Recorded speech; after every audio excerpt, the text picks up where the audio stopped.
I'd love to know a little bit about the beginning of your art career, if that's okay. Yes, what did I want? I'm trying to think what I wanted to be when I was young. I wasn't sure. He wants to build aeroplanes. I wanted to build airplanes, yeah. And I went to the Havilland Aircraft Company to do that, And I found when I started, I really couldn't stand factory life. That really got on my nerves. So in the end, it fell apart. And then I saw an advert. You too can learn to draw and earn pounds. And so I took the course. It was a Percy V. Bradshaw course. He was in South London, and he's quite a nice fella, really. But I remember saying something to him about it not being altogether well. He employed several famous cartoonists on the course. That they have them doing and saying their bit. And I said it was quite interesting doing that, but you talk about drawing as something that you begin and finish it, but it's an ongoing thing that doesn't finish like that. You can have a piece of paper on a board and start it and not necessarily finish that day or the next day or even a week later, I'd love to ask you a question. Yeah, please do. I was reading something that stuck out to me, and it was when you said authority is the mask of violence. Yes. And it seemed to stem from your time at school, and I believe it really is seen in your work. So can you talk a bit about where that came from, and has that remained a thread through your work? It is a mask of violence. So it's like I also thought the awards are the badges of mediocrity.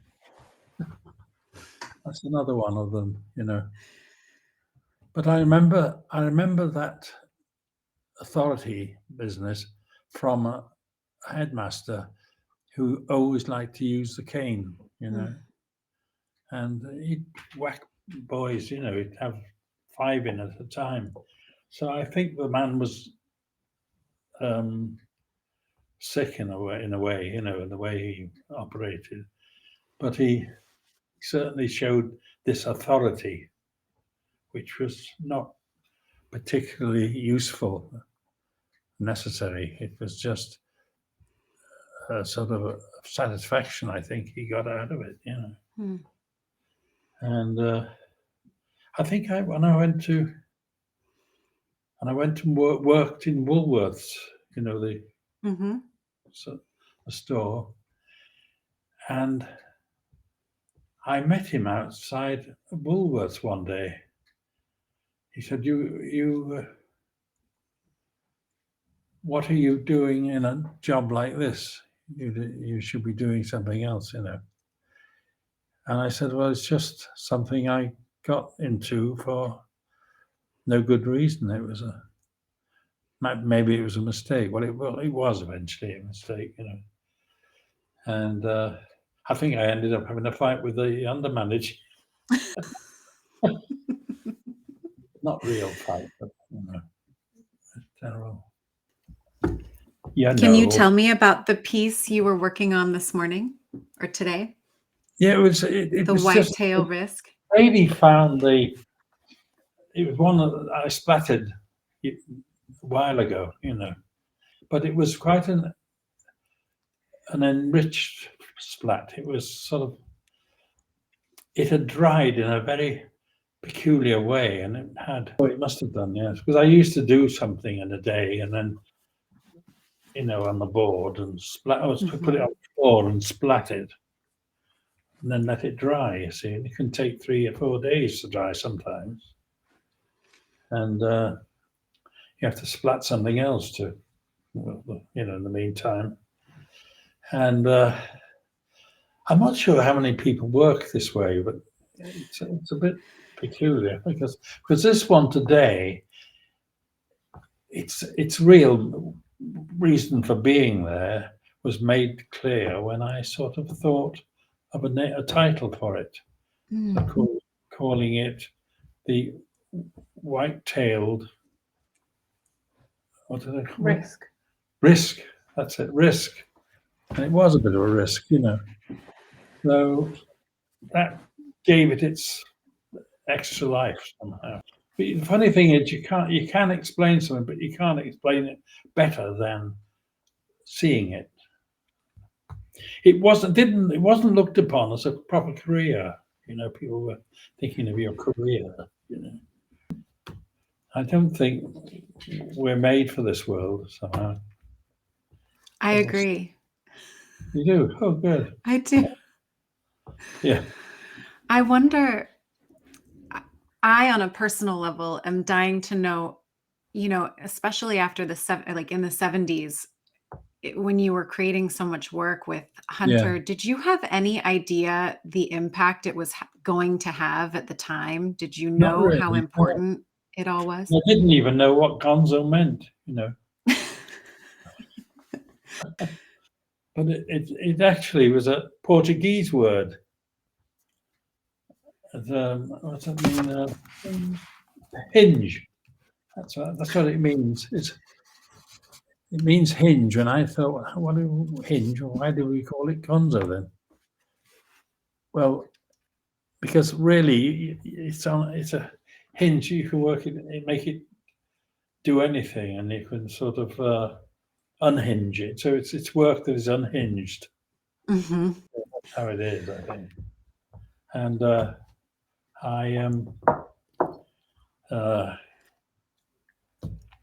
I didn't know I was going to meet Hunter Thompson, when I went over there in 1970. And when to America, call it over there. I suppose it is really, isn't it? And Hunter, when he saw me, he said, "What's that weird growth on your chin?" I had a little beard, Yeah. God damn, you look like a matted-haired geek with sting wall. That was his voice, this was a deeper voice. That's quite weird. And I can still do the voice, Mm-hmm. I'm not very good at funny voices, But I don't know.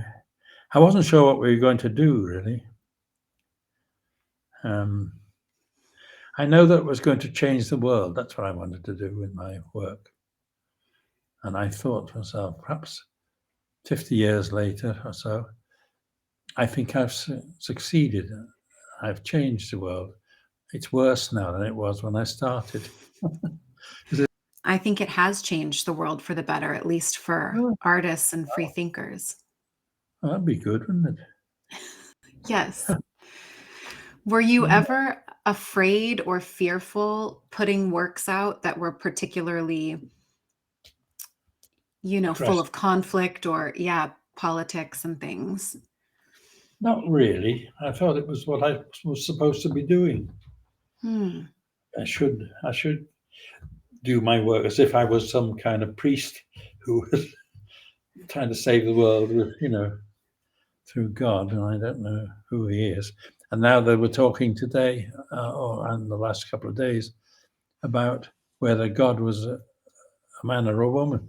And what did you land on? I don't think animals think that sort of way, No. Sure, they don't have gods. They just go about their instinctive lives and do what they have to do, which is live it through, for as long as they can. It's the squirrels come outside, and I know they're not thinking of much other than what can I eat today, That's right. Yeah. And I don't know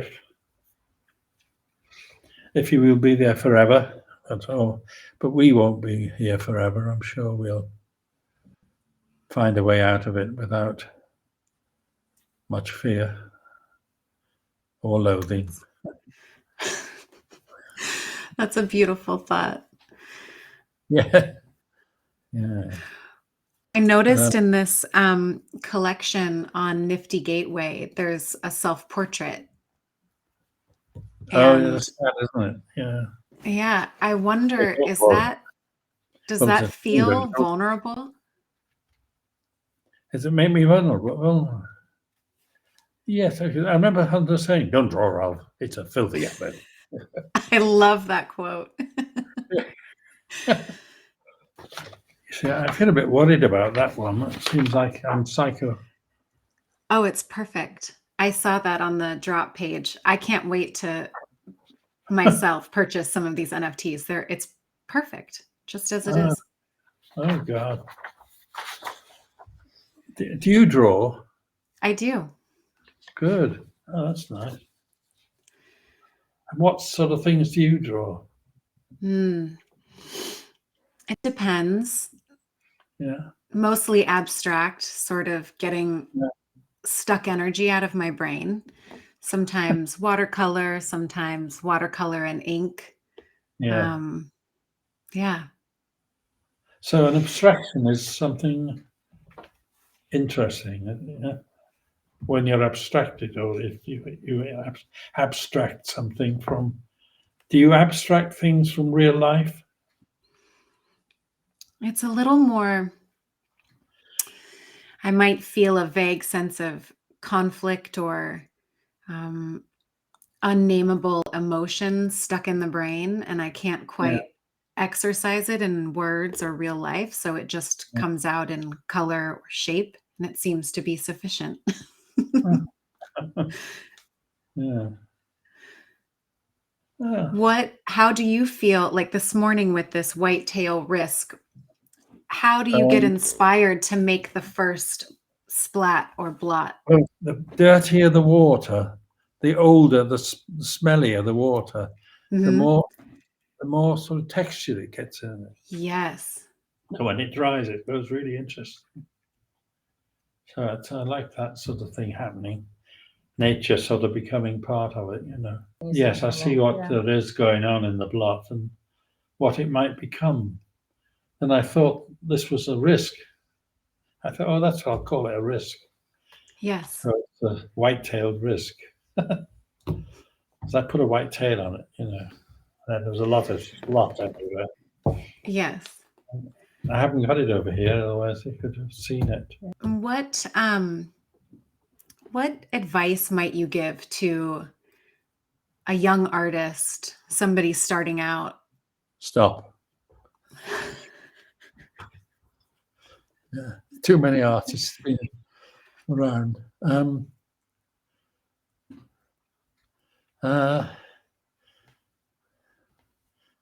I think I would say to most artists and starters, forget style. Don't worry about style. It's not the thing to. Otherwise, you started thinking about how my style will look. It's like trying to think, how will I write my name, you know? And how, you know, and when I do a style, I want it to be mine, you know. Yes. And I wouldn't worry about that. Content is the most important thing. What's going into the picture, you know? Yes. Is it food for thought? Is it something that, you know, you can interest other people in, you know, in that way? I hope that that's what is going to happen with art if it's carrying on, you know. Yes. I'm not even sure if it should carry on. It is too much art in the world, really. I really don't know whether to have more or try and get less. Killer sport. Oh, I love it. How did you guys select the works that would be featured in this drop? How did we? Well, I did that really. I just thought it was important to really kind of have some things that maybe have something that people might recognise from the hunter era, but also kind of showcase the bizarre and also the these observational social commentary pieces that make up such a massive amount of the collection and the archive. So it was about setting out Ralph's identity as succinctly as possible when we looked at what pieces to choose, and being brave as well with the choices, I think. I think you did a fantastic job. Ralph, before we go, do you have any sort of notable, most memorable stories of your kind of more intense years working as an artist full time? Well, I remember always going over to the studio in the morning with a intention to create something in the day. I wasn't sure what it was for, but then I became a gardening correspondent for Rolling Stone magazine. Yes. And I really don't know why. I think that's what I said, what you would like to be on the masthead. And I said, gardening correspondent? Yeah. Yeah, okay, yeah, they'll put that on. And I don't know whether I ever really got to know Hunter. It was very strange. That was fun. Fishing in Hawaii with Hunter, that was quite interesting. I hadn't been to Hawaii before, I didn't go again, that was it. But it was an extraordinary experience to go there. I had to get on a truck with Hunter and drive down the road, and they were having the Hawaiian marathon there, We were in it, and we got on this. We ran all the way down the road, faster than you would if you're doing a real marathon, And then we were picked up down the road and then taken to the last.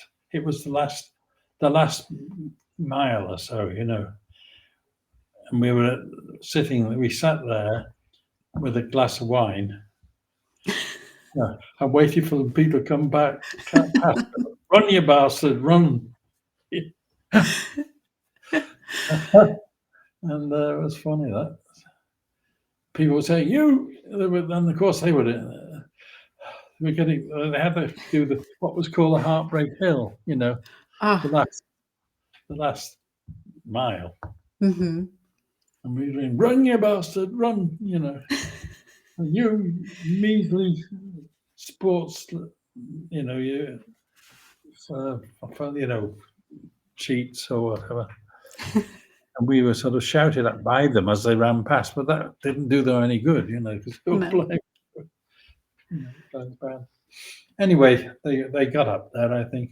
I can't remember who won now, but it was quite an interesting experience to go to Hawaii and going to somewhere that you couldn't imagine. We've been a mess. Yes, we're a mess.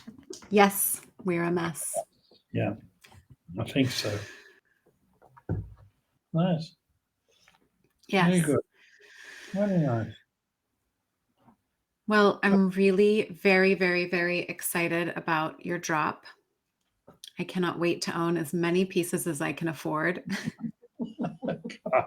Oh dear, I wouldn't. I try not to own things. Try not to desire too many of them, bored with it, looking at it, so much. I think. I don't know. Perhaps you'd like it.